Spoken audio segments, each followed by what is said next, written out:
Just a few days ago, the Federal Reserve lowered interest rates by 1/4 point. But you're probably wondering, what does it mean for your hard-earned retirement savings? Well, stay tuned. This week's episode of the Retirement Income Source, where it's all about your income.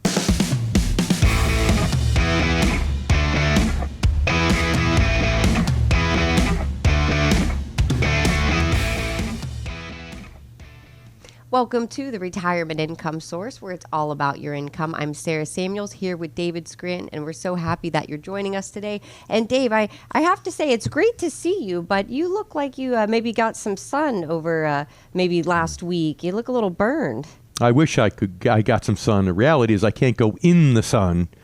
Remember that we had our conference last year in Hawaii, and I was so smart that I used this dermatological cream before going, and my face was all red, and I had to stay out of the sun. I remember that. Yeah, you had to stay covered up. You had a lot of sunblock on. I think there was even some bandages involved.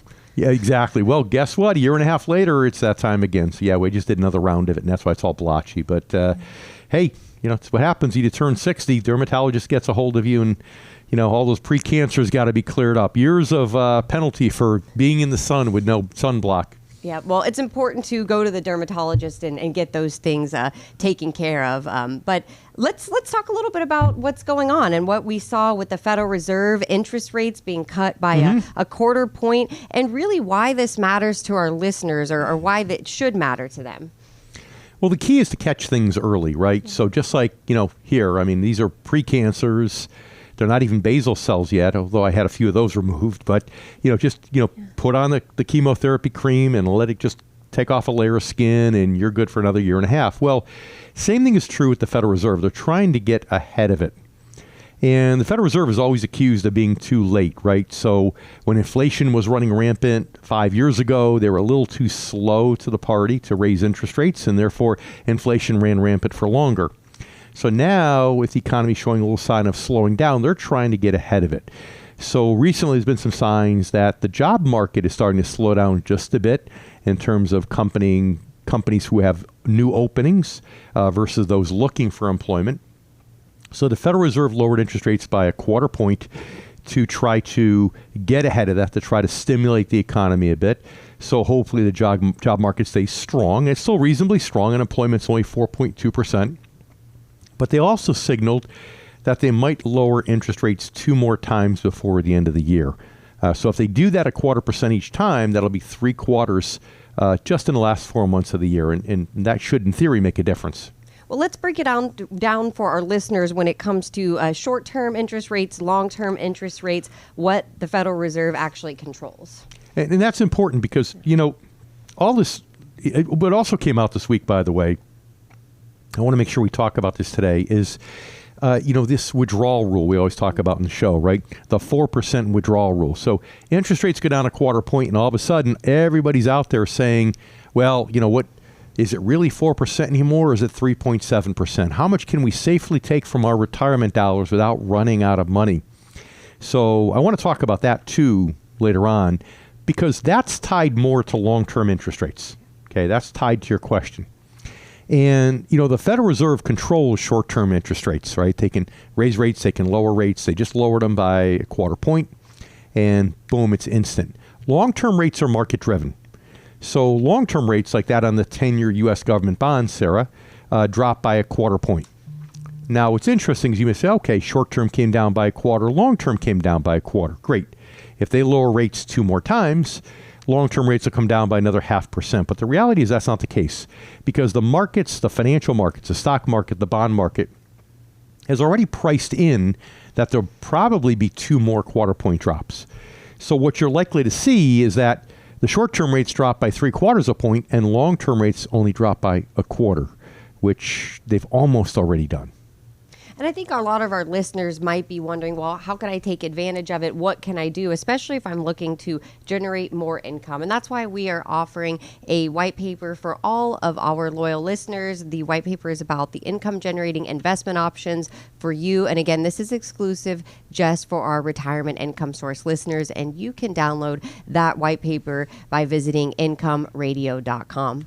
You're listening to the Retirement Income Source, where it's all about the income. I'm Sarah Samuels here with David Scranton. Scranton, and we're talking about the Federal Reserve's recent moves to lower interest rates and what that means for retirement, particularly with the 4% withdrawal rule, which we're seeing a resurgence every few years. This whole concept of being able to withdraw 4% annually and you'll be safe, we see some version of it pop up.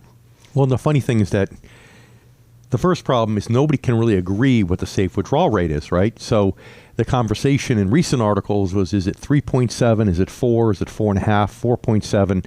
Nobody can agree. So right then and there, if you can't agree on what the safe withdrawal rate is, that means there needs to be some subjectivity, right? It's not a black and white thing. And, that's why we always talk in the show about the only really secure way to take retirement income is to live off interest and dividends and don't touch a dime of principal, right? Withdrawal rates always assume that you're withdrawing principal and you're hoping it grows back. And whereas most of the time it will, it doesn't always. So when you're talking about, is it 3, is it 4, is it 4.5? Well, the reality is no one knows for sure. But we know that when interest rates go down, that does affect the safe withdrawal rate if you're using a withdrawal method. Again, I use safe in quotes, Sarah, because there is no safe withdrawal rate. If you took even a 3% withdrawal rate starting in the year 2000, when we had a 13-year challenging stock market, somebody would likely run out of money if they lived to a ripe old age in retirement. Dave, back when you were working more as a financial advisor instead of the financial advisor guru, right, where you're training our other income specialists, did you have clients that were caught up in this downturn that maybe didn't make that switch at the right time back in the mid-2000s? I did, and the challenging part was some of the same people that I tried to get to make that switch in the late 90s didn't. And they came back, whether it was after the tech bubble burst and the market dropped 49%, 2001, 2002, or whether it was when the financial crisis hit from 07 to 09, and again, the market dropped over 50% this time, and they got stuck in the downdraft, right? Now, if those people hadn't retired yet, okay, they just work a little bit longer, they wait till it comes back, and that may not be pleasant, but it's not terrible. The saddest stories, Sarah, were those of the people that were taking withdrawals that had retired. And now, a few years later, we're staring down the barrel of really only having half the retirement assets left, but still being quite young. And I remember, one lady who was running out of money and, her account kept going down and she went down to bare bones expenditure. She couldn't cut it anymore. But I remember her saying was always, I'm shaking in my boots about this. I'm shaking in my boots. Because she knew that if she was, quote, unfortunate enough to live into her late 80s, she'd be out of money.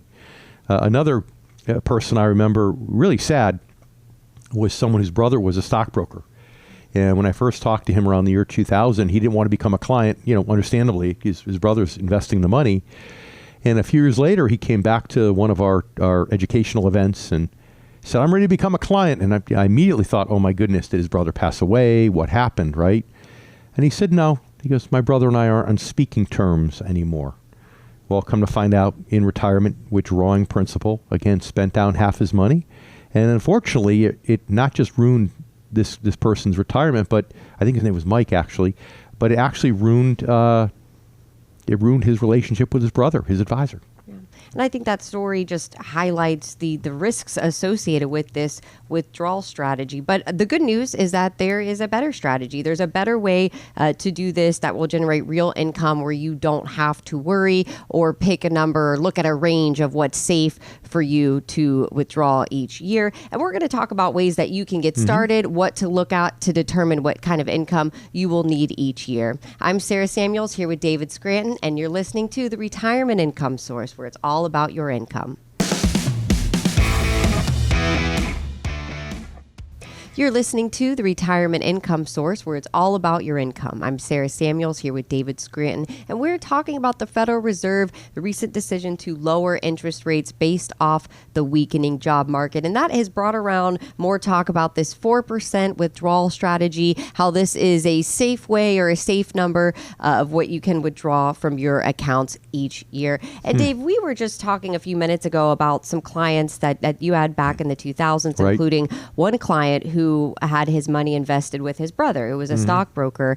And then later when he came to you and was interested in working with you as a client, he told you that he and his brother were no longer talking because he had probably lost most of his money. Yeah, he had lost half his money. Yeah.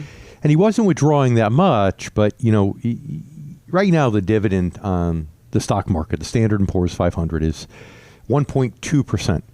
Well, back then in the year 2000, it was 1.3 or 1.4%, right? So do the math. If you're withdrawing 4%, use a round number. Let's say you have $1 million, you're withdrawing $40,000 a year. Well, back then, 13 or 14,000 of it were dividends, which is great. But the other 27,000 came out of principal.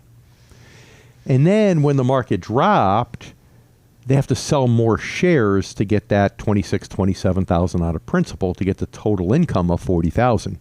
So yeah, the market eventually recovered, but those clients didn't recover because those clients' previous advisors had put them in this withdrawal strategy that just didn't work. And unfortunately, by the time I got to them, we had to put together a complex strategy between stopping the bleeding, so they weren't taking any more out of principal, getting them more yield, but also trying to give them some upside potential so they could recover. And at that point, it's like a major surgery, right? So it's kind of like letting the skin cancer go too long till it turns into a basal cell and turns into something else, and now they have to go in and do a major surgery versus just putting this cream that gives you a red face every once in a while, and that's the thing. So unfortunately, their previous advisors didn't give them the cream, so now we were doing major surgery. Yeah. Now you have to go under the knife to really cut that cancer out because it's grown so much. Why do you think now may be the time for folks that are listening to these horror stories, they want to make this transition? Tell us why now may be the last great opportunity to make that transition to income generating investments. Well, because refinancing your retirement account is the opposite of refinancing your mortgage. I was taking a look at mortgage rates, and the 30-year mortgage rate was average about 7%. And after the Fed dropped rates, the 30-year mortgage rate dropped down to around 6.25%. So it's a better time to refinance now at 6.25% than it was at 7%, right? You refinance when rates are low.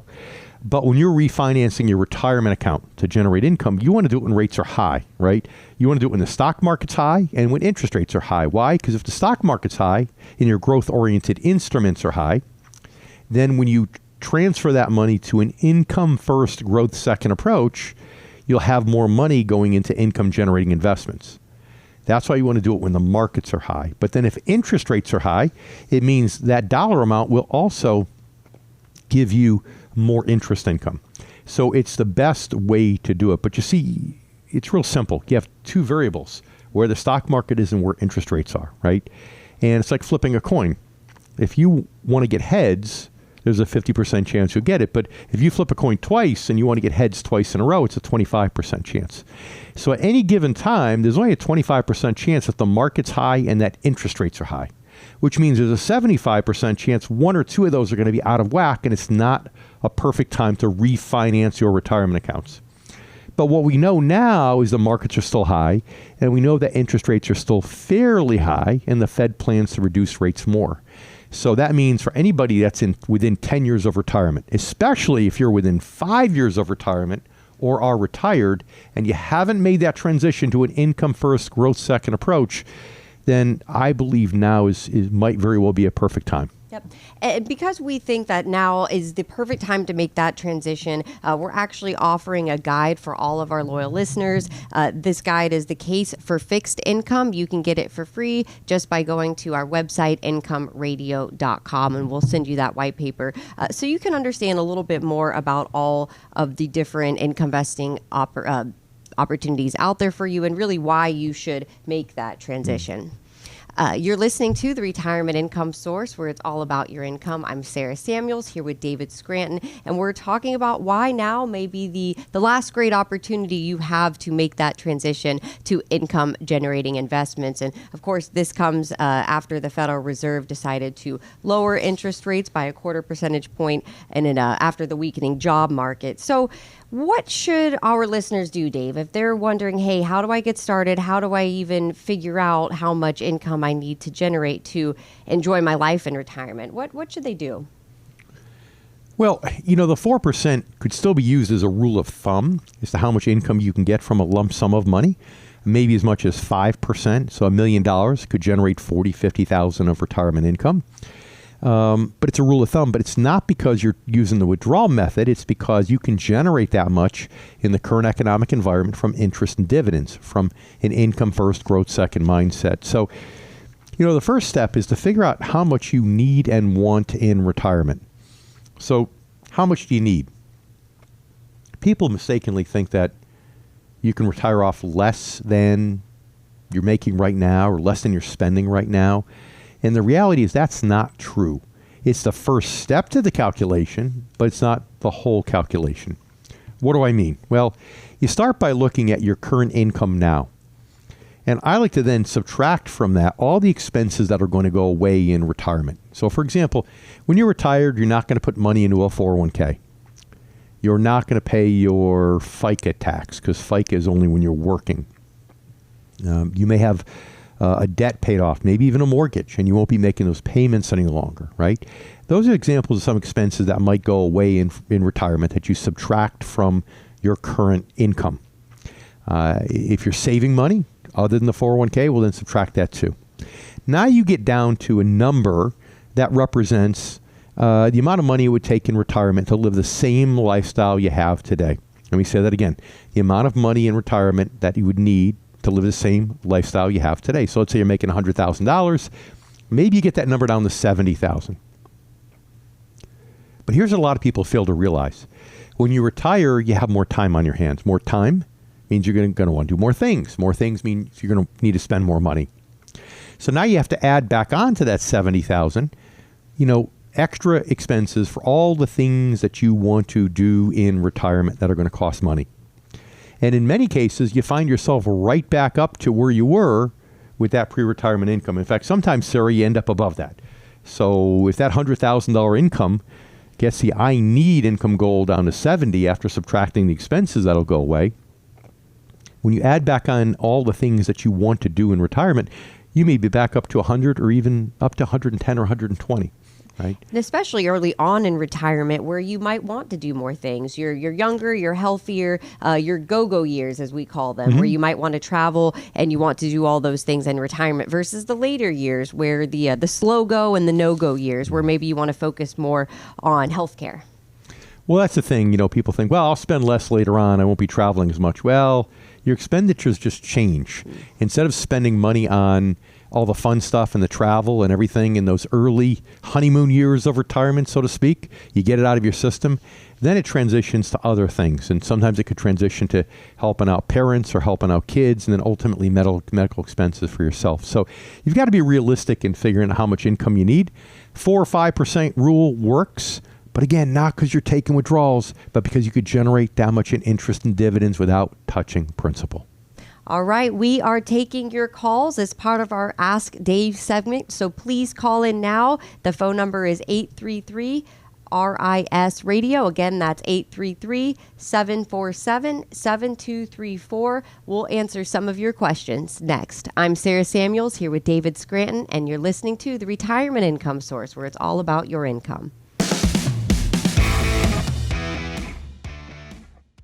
Thank you for spending some time here with us today on Retirement Income Source, where it's all about your income. I'm Sarah Samuels here with David Scranton, and we've been talking about the Federal Reserve's recent moves to lower interest rates and why we're hearing about the 4% withdrawal strategy again and how safe this alleged strategy is. Dave, you brought up a great point, which is that 4 or 5% withdrawal strategy. If you think of it as 4 to 5% income you're generating on your investments as opposed to principal that you're withdrawing from your accounts, you can make that an income. You can get around 4 to 5%. And the math works out the same. It's just a different strategy. That's all. And even in the bottom of the interest rate environment, Sarah, as you're aware, I guess 5-6 years ago, we were able to consistently get people 4% income after fees, net of fees. And that's back when the 10-year government bond was 1.5%.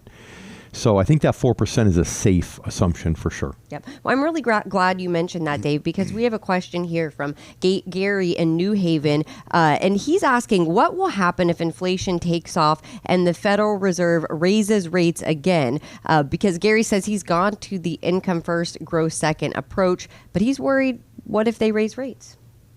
All right, Gary, great question. And it could happen. There's still some concern people have about the tariffs. Will the tariffs cause more inflation? So far, we're not seeing it filter through, but we're only 5 months into the tariffs, right? So that could happen. But also just lowering interest rates stimulates the economy, and that alone could create inflation, as you're apparently aware, Gary. So all this could cause inflation, which means now the Fed's got to reverse course and hike interest rates to slow down the economy, to stop that inflation. And I said early in the show that, it's the Fed's trying to kind of get past the reputation of always being too late and trying to get ahead of it. But they might be too late. They might be too late. And we could actually go into a real recession, which means the economy slows down, they lower rates more. Or we could be too early. They could have reacted too quickly, and that causes inflation. So, Gary, the question is how you went to an income first, growth second mindset. We all know that, as Warren Buffett says, and I quote on the show all the time, when interest rates go down, the value of most financial assets goes up. When interest rates go up, the values of financial assets typically, will go down. So that's the nature of your question, I'm sure. So if you own bonds and preferreds, they're 100% mathematical. So bonds are a great example of where interest rates go down, they go up, interest rates go up, they go down. But there are other income first, growth second approaches. For example, dividend stocks. Dividend stocks can oftentimes, when there's periods of inflation, they can pass that high inflation through to the person who's buying their goods or services on the end, and therefore not necessarily adversely affect the dividend or the value of that stock, because they can pass it through to the consumer, right? Bad for the economy, but okay for the stock. Also, there are other things. BDCs, business development companies, often have floating rate loans inside of them, which can do well in a rising interest rate environment. And to some extent, so do real estate investment trusts, that oftentimes the pass-throughs of leases are tied to things like increasing interest rates. So bottom line is, if you want to hedge your bets, you're smart to be an income first, growth second mindset, but just don't go all bonds. If you knew rates were going to come down, you want to buy all bonds, all preferreds, and hey, you might get a good bump in the value, and you've locked in your income for the long term. But if you think rates might ricochet back up again, then you want to have the ability for the income to come back up, or the ability for your assets to go up. So again, just be smart how you do that. Utilize some bond-like stocks, not all bonds. Use a lot of bond-like stocks, and you'll probably have a pretty good mix to protect you in either direction. Gary, thank you so much for reaching out with your question for our Ask Dave segment. And we want everyone to give us a call. If you have a question for retirement, we'd love to answer it on the show. All you have to do is call our phone line, 833-RIS-RADIO. That's 833-747-7234. You're listening to the Retirement Income Source, where it's all about your income. I'm Sarah Samuels here with David Scranton, and we are answering your retirement questions as part of our Ask Dave segment. We just answered a question from Gary, wondering what will happen if inflation takes off, the Federal Reserve raises rates. So, Dave, is there really any way that people can lose, essentially, if they do make this transition to income first, growth second investing? Because I think that's what Gary is worried about. Maybe he has that FOMO, that fear of missing out. Well, in a worst case scenario, anybody can lose. Nothing is assured, no guarantees in life, right? But the reality is that it's all about your goals. And if your goals are to have a certain amount of income in retirement, and you start making that transition, even if other assets go up in value by more, over the last 3 years, Dave, I could have gotten more capital appreciation investing in technology. That's okay, but does it really matter if your goals are to get X amount of income and you've locked in that income with an income first, growth second mindset, you haven't really lost because you can still reach all of your retirement goals. So if your goal is, as you abide by the old adage, he who dies with the most money wins, if that's your goal, then maybe it's not for you. But for That's most right. people, most average right. people, that's not their goal. That's right. For most, quote, normal people, that's right. You want to hit your goals. That's it. And you want to make sure you have enough to live the lifestyle that you want. All right. Our next question comes from Liam, also from New Haven. Liam says, in anticipation of rates going down, I went to lock in long-term CDs rates, but I could only find good rates on the short-term CDs. Why is that? All right, Liam. Well, the reality is that we've had that problem for a while because the banks are anticipating the Fed was going to lower rates. So they don't want to lock into a long-term CD with a high rate. They'll give you a teaser rate. And now think about it. If they offer you 8%, I'll be ridiculous, for 6 months. Well, all they're really doing is giving you 4%, right? Because that's a half a year at 8%. So they can do that, get a teaser rate, get some upfront money, and hopefully it'll automatic renew. You'll forget about it, and they can keep the money and lend it out, right? But for a while, they've known rates would be coming down. We all suspected that it would eventually happen, and therefore don't want to make that long-term guarantee. And besides, banks don't like to do that. They don't like to commit long-term. They like you to commit long-term. You get a 30-year mortgage. They want to have a fixed rate or a long-term loan where you're paying a fixed rate. You're committing to them, but they don't want to commit to you. It's a function of banks. And besides, Liam, if you're trying to get long-term interest, CDs are probably not the answer. There's a whole universe of bonds and bond-like instruments that could help you in that regard if you're trying to transition to an income-first, growth-second mindset. When are CDs applicable? Well, if you have a lump sum goal, in a year or two you want to buy a car or you want to do something. Well, now you can't afford to have values fluctuating. It's a short-term goal, so you want to be safe. Then the question is, how much interest can I safely earn over the next year or two when I'm going to cash out this account and go buy that particular thing? It could also be if you got college education coming up. You have a child who's a freshman in college and you want to put some money in for their sophomore year, their junior year, their senior year. Well, that's where CDs come in because, again, you're going to clean out that CD to pay the next year's tuition and then clean out the other one to pay the junior year tuition. So that's the purpose of CDs, and that's why also it doesn't really matter if they don't commit to high long-term rates. Liam, thank you so much for sending in your Ask Dave question. And if you have a question about retirement, a question for the show, all you have to do is go to our website, incomeradio.com, and you can send us your question there. You may hear it answered on a future episode of Retirement Income Source. And most important, we hope that you're here with us next week, same time, same station. I'm David Scranton here with Sarah Samuels, and you've been listening to the Retirement Income Source, where it's all about your income.